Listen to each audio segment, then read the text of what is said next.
Hello, everyone. Thank you for tuning into the show today.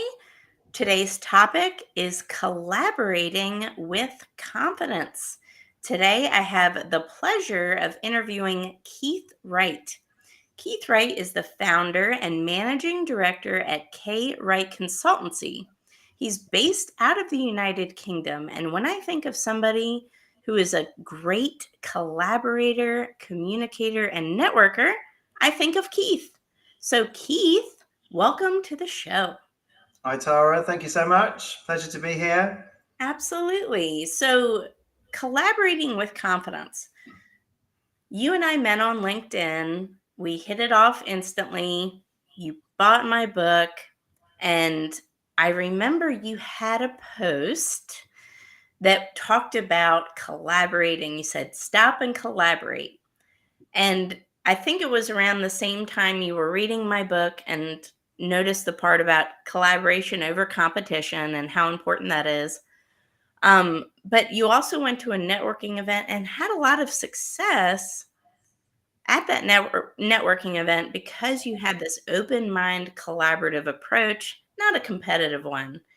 So I do want to talk a little bit about that too, and your journey of collaborating and what it means for your success in your business. That's a long opening question. It is. I hope you were paying attention. I think the networking bit's really interesting. I mean, I've been running this business now for 2.5 years.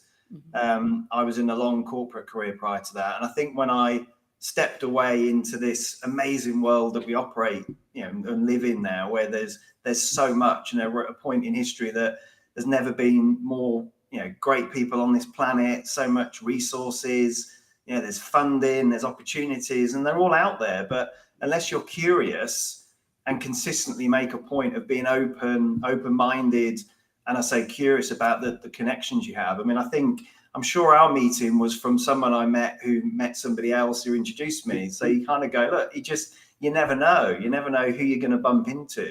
And I think often the balance of course, it's a bit easier to show up on social media, but some of the live events I go to, the thing I know for sure is you'll never know who's in the room if you don't turn up. But if you do turn up, you don't know who you're going to bump into. Even last week, I've met some interesting people that I've been chatting to today about opportunities. But because you're out there, it's like this gravitational pull towards you because you're out talking to people, and just be curious. There's so many amazing things you can learn by having that mindset, I think.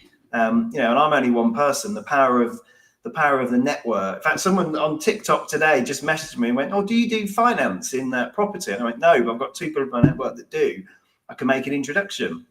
So again, it's that power of showing up, being creative, putting things out there, and just being really open, to all the great things that are out there. That's an interesting point. I never had thought about that, but a lot of people come up to me all the time asking if I do one particular thing, and no, but I do know someone else who does. And the power of collaboration is so real. And we don't need to take on all things. We don't need to learn all things. What we do need to lean in are our strengths, things we're naturally gifted at and talented at, but then things that we aren't, and we know somebody else, guess what? We just helped grow their business, their reputation. We provided them a referral. Yeah. And that's so powerful, that exchange. It's truly the act of reciprocity, giving without expectation of anything in return. How powerful is that, right? Oh, it's amazing. But it comes around. But I think like you don't do it for that. I love helping people. It's the thing when I look back at sort of several things about my why, I've realized since a very early age that power of solving problems, helping somebody else, just giving a bit. If you know the answer or have some connection, why wouldn't you share that? It takes like 2 minutes, but it can save somebody so much time and energy just by helping them move it along. And why wouldn't you want to pay that forward, to nick a phrase out of your book? Absolutely, right? And there is no scarcity, right? So I think a collaborative mindset is a growth mindset. It's not a competitive one. It's a growth oriented one where you believe in abundance that abundance is possible for anyone, that there is no scarcity, there's no true lack of resources if we can all share, right? Mm, And that's really powerful. I feel like a lot of people are moving into that mindset, but there's still a lot of folks out there that are kind of struggling, especially when it comes to content creation. I hear that a lot, Keith. mm, How much value do I give? Right? How much do I share? And it's a balancing act sometimes, right? To figure that out. But mm. honestly, when we share with the intention of helping another person, I promise you it'll come back to you. Yeah. Yeah, but it's that fear, isn't it? At the end of the day, Mhm. it's I like to think that the things I do and how I interact when I'm working with clients, I think I've got something quite unique. Now, even if I share how to do it, yeah, they may go and do that themselves, or they may come back to me and go, "Oh, this is really good, but I really need some help."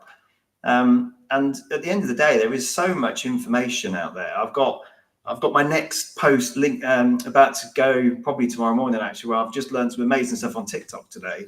I'm a bit of a TikTok late adopter, but every time I use it and I find some more insight, I'm like, oh, this is really interesting. I need to tell people that maybe don't know this, particularly in the sector that I work in. So I want to. That's something I'm going to share tomorrow. But yeah, for me, it's like you just got to share. The amount of people I talk to that say the more you share, the more people come back. And they want more. They're like, God, this person knows lots about this sort of stuff. We need to come and have a conversation. But do you know what? I've really unlocked the creativity side. I mean, I again go back to my childhood. I always loved drawing, writing, and being creative. I never realised that I'd perhaps lost my way a bit in that sense when I was so busy in corporate world. I know you've had a similar sort of experience of the corporate sort of ladder, but I think in the last couple of years of almost freeing the shackles of it's my business now. I want to get back to doing that. And you have ideas, be on the school run and think, oh, I want to write about that, and quickly get home to scribble some notes. But I think it's just brilliant. The more you can share, and there's always inspiration. I've picked up some great stuff from your multiple posts over the time that we've been connected. But you just have a little spark of inspiration sometimes, and it just can save you potentially so much time just by again being curious. And I think that again comes back to when you share and people share back, you can learn so much. Absolutely. It's true collaboration, right? And it's that wanting someone else to succeed. And I do believe it's the golden rule, right? What I want for myself, I want for everybody. Mm, I don't just want it for myself. I think there's a lot to be said about, amassing riches for the sake of riches versus amassing riches to help other people, right? mm, To help build bridges for other people's successes. That's yeah. a true success, right? When we can elevate other folks to Mm, that position where they are able to give more. And that's when you're really creating that ripple effect. Um, and it starts with that confidence that, you know what, we don't look at somebody else as a competition. We don't look at somebody else's strengths um, as a threat to us. We look at them as a compliment. mm, And it's like the gears in a machine. And this would be how it would be like for a team or for your online social network, or if you're at an in-person event, right? Looking at other people as they are another gear that you need in a machine to mm, really function optimally. That's kind of mm. how I view it. What about you? Yeah, I think there's always things that we're better at than others, and there's things we probably know we shouldn't really do, but we like them that we could outsource. But I think you're right. There are you'll never know all the answers, and equally you'll never be really good. I always sort of talk about being an expert in procurement, right? That doesn't mean to say I know everything about procurement. I'm not that arrogant, right? There's loads of stuff I still don't know, but I hopefully have experience and quite a deep knowledge of that space. But I always liken it. If I want to sell a house in the UK, you could probably do it yourself, but you probably want an estate agent and some people to help you on the various things of that. You know, if you're doing your accounts, you probably want an accountant because they'll probably save you some money. So, you know, it's this kind of expertise. Where do you go to? You know, I work in the building industry. Yeah, I'm terrible at DIY. You know, I could probably paint a wall. It would be all right, but I wouldn't do an extension. I'd go and hire a builder. You know, I wouldn't lay flooring because I'm not that competent. So it's this area of where do you dabble, but actually is that false economy? Because actually, you know, if you hire an amateur, you know, don't be surprised at the sort of result you're going to get. So I think that also comes true of the network. Is, you know, who are your go-to people that if you have a specific area of weakness, so to speak, like you said at the start, yeah, could you go and learn that? Possibly, but you can't learn everything in every sector, in every kind of industry. You've got to understand, and that's where the collaboration bit comes in. Who's the go-to, who's got strength and expertise in an area that, you know, one 20-minute phone call could save you months. And that's where the, you know, that sort of reciprocal nature of the trade-off. You know, I'm always happy. I don't think I've ever, you've got to be careful you're not taken advantage of, but equally, you know, if someone asks for help, you know, 99 times out of 100 you're going to say yes. Yeah. The same person asks every week, you might start questioning how that relationship is. That's right. Boundaries, right? Yeah, boundaries, exactly that. Yeah. But I love that. So, you know, we've talked about digital networking, how we can, you know, if somebody comes up to us and asks us a specific question, how we can refer others to them. The same would be in person. But we can also collaborate as businesses. So if we are an entrepreneur, let's say, maybe it's a strategically aligned partnership that we have, you know. Maybe it's somewhere where we can collaborate on a different level as well. Mm. How can you collaborate with your clients? How can you help elevate them? It's so important and interesting. And I think there's a lot of people out there who are on social media networks right now. They're on maybe LinkedIn. I think right now LinkedIn is surpassing 1 billion users worldwide, but they're afraid to network. They're afraid to connect. They're not really sure how. Mm. And I'm wondering, you know, this, while it's natural for you and I, this networking thing, this connecting thing, what if someone is struggling? Because we've all been there. Mm. What if it's they know they need it to develop their business? Maybe they are an entrepreneur that's new, but this networking thing is really kicking their rear end. What do you think would be a good approach for somebody that is in that boat, Keith?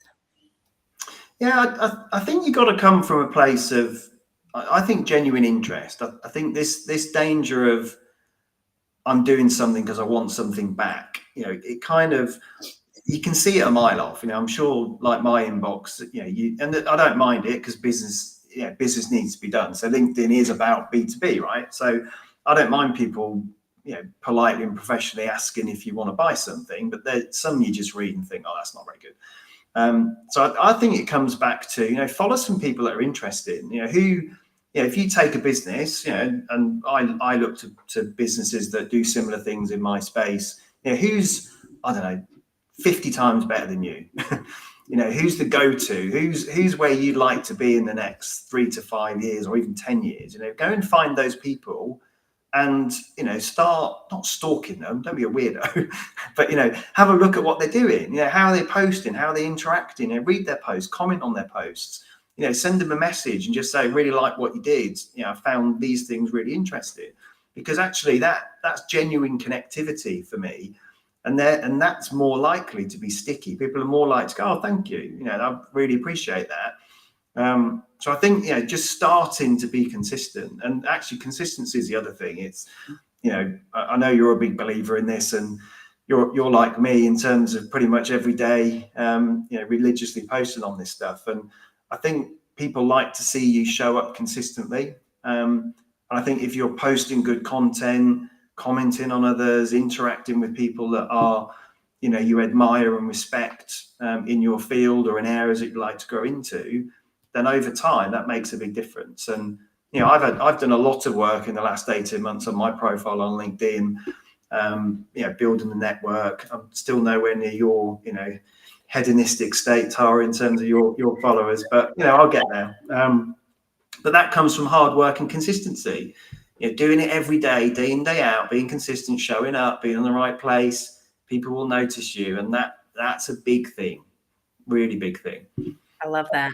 But that's excellent advice, and that's exactly what I did because prior to March of 2022, I had a LinkedIn page, but it was more of a static resume, like so many people, right? I didn't have a community, I didn't have a network, but I knew as an entrepreneur that I would have to learn this whole LinkedIn thing. I would need to really start on and market myself, right? Yeah.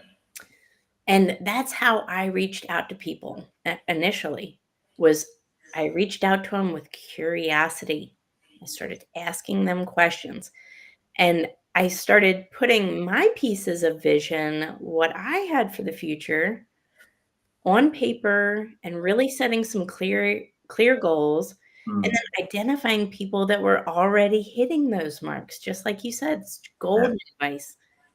And then what I did would I would send them a message, I would follow them, send them a message, and compliment them because everyone loves compliments, Keith, right? You Yeah. compliment somebody on their journey of the amazing things that they're doing and say something like, "How did you get started?" Yeah. Free advice. Right. How Yeah. did you get started in the industry? It looks like you're this amazing powerhouse. Congratulations. What made you get started? Or how long have you been doing this? Something like that. You just ask questions as if you're face to face in a normal in-person networking event, right? Yeah. Yeah, it's funny because when the way people converse, you wouldn't really talk to somebody like that in the real world. You wouldn't go up and say, "Hey, do you want to buy this?" This, doesn't it? It's like, come on, let's at least have a conversation, before you punch me in the face with what you want to sell me. Exactly. You would go up to someone and say, "I love your blue shirt. It looks great. Where'd you get it?" Yeah. Right? You start a conversation. And my mom always told me when I was growing up that a compliment is the best way to find a friend. Give someone else a compliment and then kind of find a common ground. But it works on LinkedIn, it works on networking and collaborating as well. Because how many people are just pitch slapped right off the gate, right? And it leaves that bad first impression. And honestly, it doesn't make you seem like you're a collaborator. It makes it seem like you're just looking for a transaction.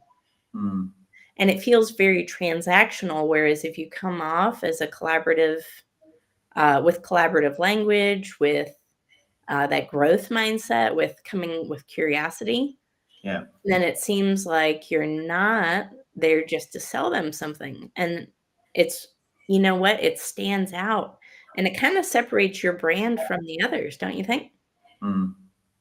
Yeah, it does, because it comes back to that piece of sincerity. I'm not just saying. It's like I've stopped doing this, actually, and it's not to be rude, but someone said to me, the first line most people say is, "How are you?" They don't actually care. It's just the standard, "Hello, I don't know what to say, so I'm going to say, how are you?" So I've stopped doing it. I've just kind of introduced and say something different, because it's no one listen, and no one, it's superficial anyway. "Yeah, I'm all right. Yeah, I'm okay. Yeah, I'm not bad." It's like no one really thinks about the question. So yeah, I think that's it. It's being different. Try and stand out in terms of the masses of things that are trying to grab everyone's attention. Because actually, if you're a bit different, it's not difficult to stand out in a good way. Don't be different in a weird way. Different in a positive way. Yeah. That's funny. Well, I'm definitely different and I'm okay with that. But we're different through our authenticity, right? And you know, I would rather someone not like me for being who I am than someone like me for something I am not. One way you're yourself, you're free. The other way you're just wearing a mask. Yeah. Yeah. Be unapologetic. You are who you are. And as we all know, not everyone will be your flavor or your cup of tea, as we say in England, and that's okay. I'm perfectly fine with that. It's, you have to accept. But I think, as long as you're, in my world anyway, professional, polite, courteous, that's okay. You can say, look, that's great, but it's not for me. Okay, brilliant. I'll go and do something else. That's fine. I love that. So standing out, stay remembered, just from sheer authenticity and approach, communicating people with confidence from a place of, again, reaching out with them with curiosity in mind. But that's exactly how you collaborate with people and how you network with people. And it may not be that one person that you're even seeking out to have that relationship with who ultimately changes your life. Mm, Just like what you said in the beginning, it could be the person that knows that person that even knows that person. mm. And somehow you need to get to that person to find the person that's really gonna impact your life or change your life, or you're gonna impact theirs and change theirs. Yeah, true. We never know at any point in time, and I love this conversation because it's something I'm so passionate about. At any point in time, our lives could change. We are one post away from a completely different life. We could be one connection away, one opportunity away from a completely different life for not just for ourselves, but for our families and the people that we have a chance to impact and Mm, communicate with. So, this power of just showing up authentically and sharing your voice with the world honestly can't be understated because at any point in time, we just don't know who's watching, do we? yeah. Yeah, the lurkers are out there, as we call them. Yeah, the amount of clients I've had that have never commented, never done any, just go, "Oh, I saw this, and I was thinking about this thing, and can we have a conversation?" You go, "Great, that's brilliant," and that's the power, isn't it? Showing up, because you just don't know. Right place, right time. Someone notices you. Yeah, you're on a podcast. You printed an article. Someone sees you. On Amazon, there's a bestseller again. Oh, come on. It's that stuff, isn't it? People see it and you're like, this is, that person's great. I want to work with them. And Yeah. that's, how do we notice people? It comes back to, what can you learn? What can you learn from people that stand out? What are they doing that you could learn from? When we all get sold to, but what resonates? What are the things that make you buy something even though you perhaps didn't want to? What was it? And again, that's the curiosity, isn't it? Like, how can you stay tuned in to what's going on around you and learn those things? It's an element in my book, as you know, is hopefully going to be published next year. But the thing around kind of what do you notice? What stands out? We're obliterated with marketing messages. With adverts all over. TV. You're on social media. You can't even open YouTube without a bloody clip coming up in 10 seconds. But what you don't remember a lot, you flick off some, but some grab your attention. And again, what is it? What is it about those? What are those things that stand out, that resonates with you? And what can you learn, again, to share that knowledge, share that insights, or hopefully do a better job in whatever world that you operate in? I love that. It's so true. So many people on LinkedIn, on Facebook bought my book, but I've never even talked to them.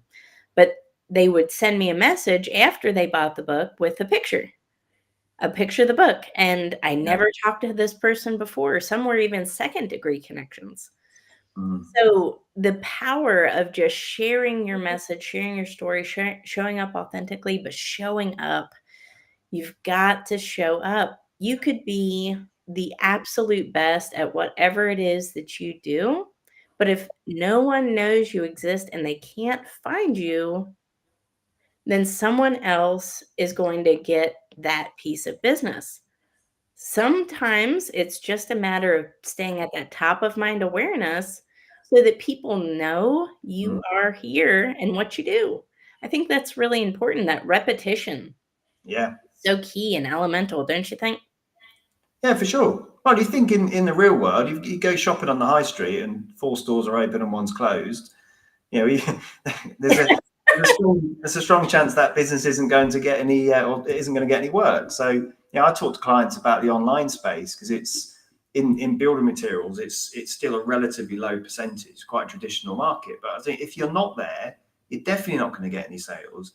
And if your customers are choosing to shop in a way that suits them, and you're not catering to their needs, well, they're going to go somewhere else. And that's the same sort of parody to what we're discussing. If you don't show up, you definitely won't get noticed. If you do show up, you might not know you're getting noticed, but I tell you, you are definitely going to be noticed. It's funny, the amount of people that say to me, actually, I've got a lot of friends in this industry I operate in, and say, I'm sick of seeing your face when I'm having my breakfast, popping up on LinkedIn.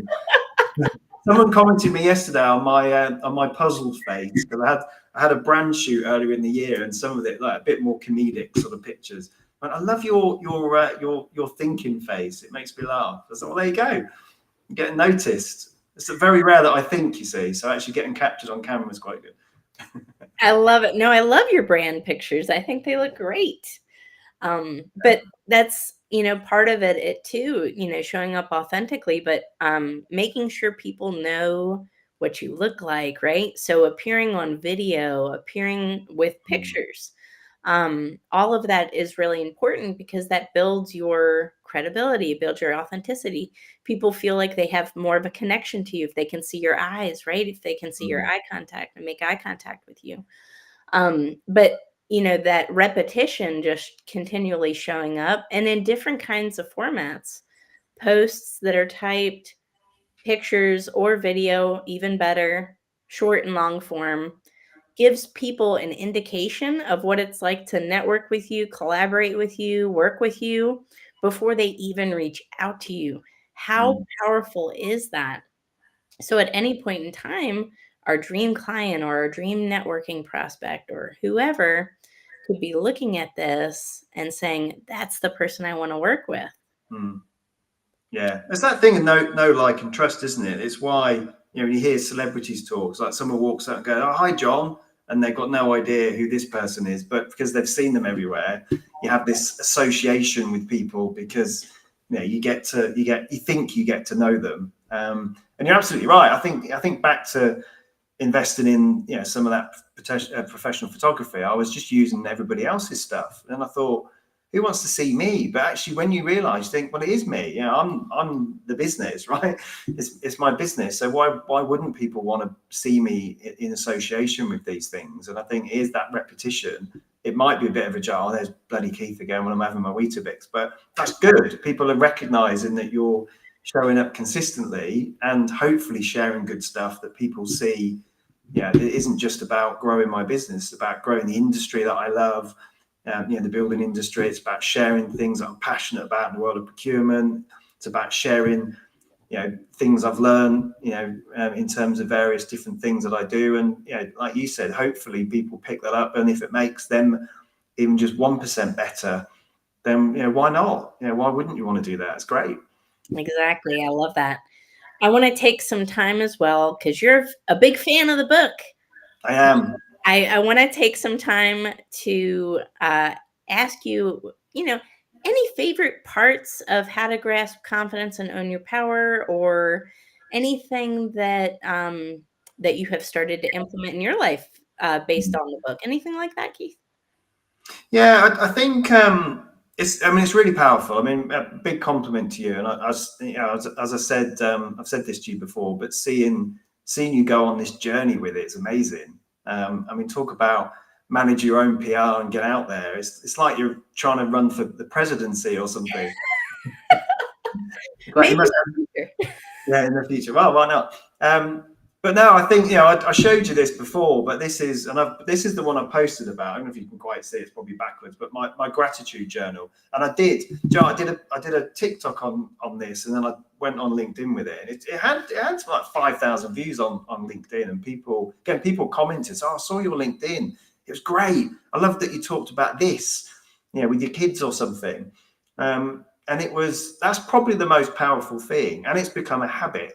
I get excited when I want to write something, and I'm now up to 123 things in my gratitude journal, and it's just so powerful because it's that mindset shift that you talk about, which is you find reasons to put positive things in there, and that that just, of all the negativity out there, it's very easy if you're that way inclined to watch the news and just end up going to bed with the whole world's woes on your shoulders.